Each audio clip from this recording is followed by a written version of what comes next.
Sebaliknya, dalam kegelapan itu, tidak ada tahu sama sekali, atau kegelapan melewatinya. Semua kekuatan akan ditelan, hanya ketakutan dan kejahatan yang tak berujung.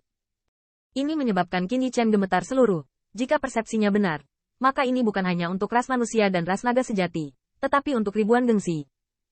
Ekspresi Qin Yichen rumit, dan mata dewanya bergetar tak terkendali. Sebelumnya, dia hanya berpikir bahwa keberadaan kejahatan itu adalah permusuhan dengan klannya sendiri, dan itu benar. Tapi sekarang tampaknya tangan jahat itu lebih menakutkan dan lebih kuat. Ini juga alasan mengapa kedua nenek moyang Kaisar Tirani dan Kuir merasa berdenyut. Kegelapan berlalu, dan 10.000 cara tidak ada. Mereka juga makhluk yang berlatih antara langit dan bumi. Kekuatan semacam ini telah melampaui kekuatan dan kelemahan murni. Tetapi kegelapan yang hampir tidak bisa dipahami, sehingga tidak ada cara untuk menghadapi keberadaannya kecuali keputusasaan. Hal yang sama berlaku untuk kegelapan di hati Tuhan. Qin Yichen mengertakkan giginya tanpa suara. Dia tidak berharap bahwa dia mengatakan bahwa keberadaan ini, bukan manusia, akan terpenuhi dengan cara ini. Ras manusia ini memang darah manusia, dan mereka sangat murni.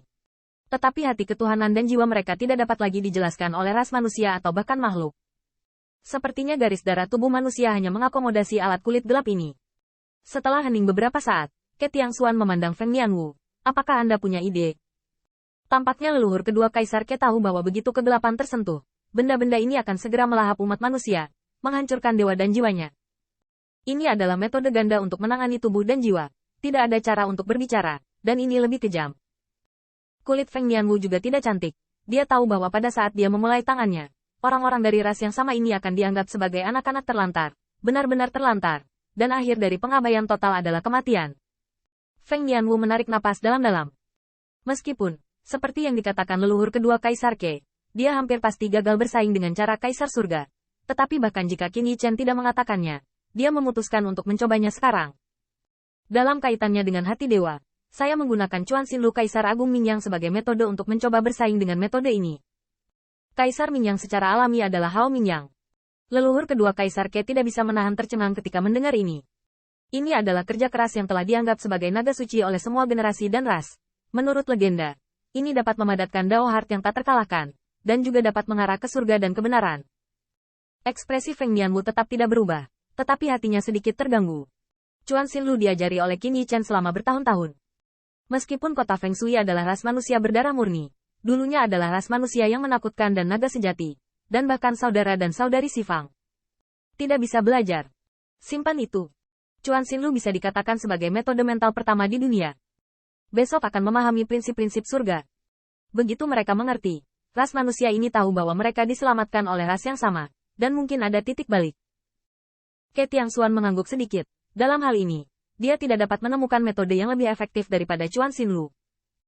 Dalam hal jiwa, 5 yang tua dan saya menggunakan 36 tangan kaisar untuk menghadapinya, dan melihat apakah kita bisa menghilangkan kesuraman. 36 tangan kaisar, pengetahuan unik dari klan Kaisar Ke. Nenek moyang kedua Kaisar Ke dan dua tetua umat manusia saling memandang, seolah-olah mereka semua keluar dari kejeniusan mereka sendiri. Meskipun Qin Yichen tidak bisa membantu banyak di sisinya, dia tidak bisa bersaing dengan warisan kaisar berdasarkan kemampuannya. Tentu saja, dia juga bisa mengungkapkan Chuan Xinlu. Qin Yichen asyik, tidak melepaskan detail apapun dari kontes ini. Bahkan Bai Guanxing bergegas untuk mendengar berita saat ini, wajahnya serius. Dia adalah dewa manusia dari klan Bais, dan saudara dan saudari Sifang seperti klan Bais dan Zhenlong adalah saudara yang berpikiran untuk segala usia. Dengan cara yang sama, dia juga musuh dari klan Baisnya. Kekuatan ilahi leluhur kedua Kaisar Ke secara bertahap melonjak. Pada saat ini, tidak hanya untuk memberi Feng Nianwu wajah, tetapi sebagai leluhur klan Kaisar, mereka juga harus mengambil kesempatan ini untuk mematahkan tangan dengan guru Kaisar. Untuk sementara, bagian dalam kuil Wentian sunyi. Tetapi ada satu hal yang sangat diketahui Qin Yichen bahwa begitu kontes ini dimulai, boneka-boneka dari klan yang sama ini akan sangat menyakitkan.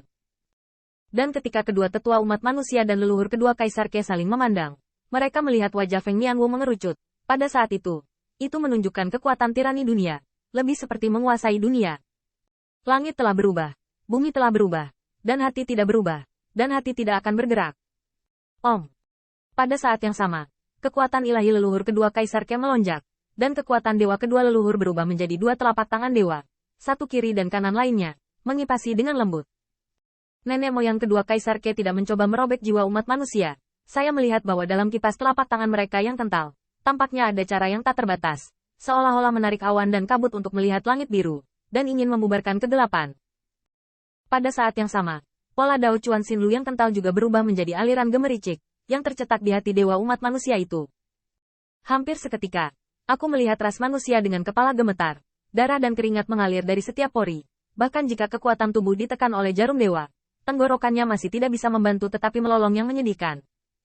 Tunggu, pada saat itu, mata Qin Yichen bergetar pertama kali dia menghadapi kekuatan jahat ini. Dia masih bisa mengamati dengan seksama saat ini. Dan kemudian dia tahu betapa sakit yang diderita Feng Ling saat itu. Dalam keadaan seperti itu, dia dapat secara aktif membiarkan dia menembus hati Tuhan. Dan keberanian macam apa? Kedua tetua umat manusia tetap diam. Pada saat ini, mereka penuh perhatian. Taoisme dan Taoisme mereka terus melonjak, dan mereka berubah menjadi segel Tao dengan menjalankan catatan teleportasi, dan mereka jatuh pada dewa ras manusia itu. Bum-bum. Aku melihat jantung dewa manusia berdetak kencang, dan detak jantung dewa hampir mengeluarkan bayangannya. Hanya adegan ini yang membuat wajah Qin Yichen muram. Sebagai makhluk hidup, jantung Tuhan berdetak sangat kencang, ditambah dengan pembunuhan dirinya barusan dan terluka parah. Dapat dikatakan bahwa meskipun garis hitam di hati Tuhan dihilangkan, setelah semuanya berakhir, hati Tuhan tidak akan mampu menahan ledakan. Dengan kata lain, faktanya adalah bahwa sejak awal, Qin Yichen kehilangan semuanya. Mata Qin Yichen sunyi, dan warisan kaisar sangat menakutkan. Adegan ini sepertinya bagus ketika mereka menyempurnakan ras manusia ini menjadi boneka. Benar-benar tidak ada solusi. Feng Nianwu juga menyadari ini pada saat Chuang Chuanxin merekam. Matanya merah. Tetapi dia tidak ingin yakin. Klan yang sama ini mungkin mati. Tetapi selalu ada dewa dari klan yang sama yang dapat mengembalikan keikhlasan yang tulus seperti mereka. Di dalam jiwa, telapak tangan kedua dewa yang ditransformasikan oleh kekuatan ilahi leluhur kedua kaisar Ke telah berubah tanpa batas. Ini bukan lagi masalah kekuatan-kekuatan ilahi, tetapi kekuatan besar kedua kaisar. Coba lepaskan bayangan ini. Namun, apa yang tidak diharapkan Qin Yichen adalah bahwa begitu kekuatan ilahi menyentuh kesuraman di antara kedua telapak tangan, itu akan menghilang seperti sapi tanah liat ke laut, atau diserap olehnya.